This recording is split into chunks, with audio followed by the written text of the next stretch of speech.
आस में सरसब्ज व शादाब पहाड़ियों के दरमियान एक प्यारा सा गांव था। इस गांव में एक छोटी सी चमकदार और तजस्सुस से भरी बच्ची आमना अपने मेहरबान दादा जान इब्राहीम के साथ रहती थी। आमना हमेशा अपने उर्द गर्द की दुनिया के बारे में जानने के लिए बेचैन रहती थी। उसके दादा जान, जो एक दाना और दीनदार शख्स थे, उसके सबसे बड़े उस्ताद थे। वो उसे कुरान पाक की कहानियां सुनाते और जिंदगी के मुख्तलिफ पहलुओं पर नसीहतें करते थे। एक दिन एक बड़े से जैतून के दरख्त के साए में बैठी आमना ने पूछा, दादा जान, रमज़ान इतना ख़ास क्यों है? हम इस महीने में इतनी रोज़े और इबादतें क्यों करते हैं? इब्राहीम ने नरमी से मुस्कुराया।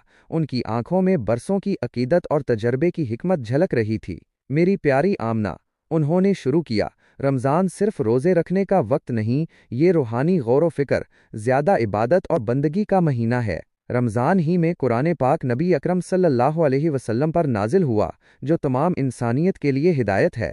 रोज़ा रखना अल्लाह तालीज़ के करीब होने, रूह को पाक करने और उन लोगों के लिए हमदर्दी पैदा करने का एक तरीका है जो कम खुशकिस्मत हैं।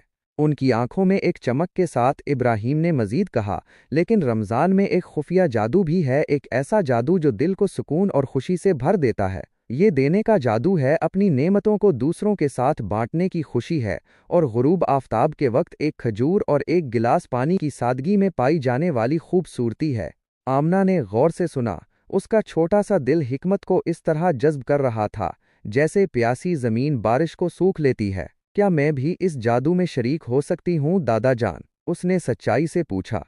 यकीनों तुम कर सकती हो, इब्राहीम ने गर्मजोशी से जवाब दिया, अपने पड़ोसियों की मदद करके, अपने खिलौने उन बच्चों को देकर जिनके पास नहीं है, या इन लोगों को मुस्कुराकर देखकर जो परेशान दिखाई देते हैं। ये अमाल अगरचे छोटे हैं, अल्लाह तालीज़ की नज़र में बहुत बड़े हैं।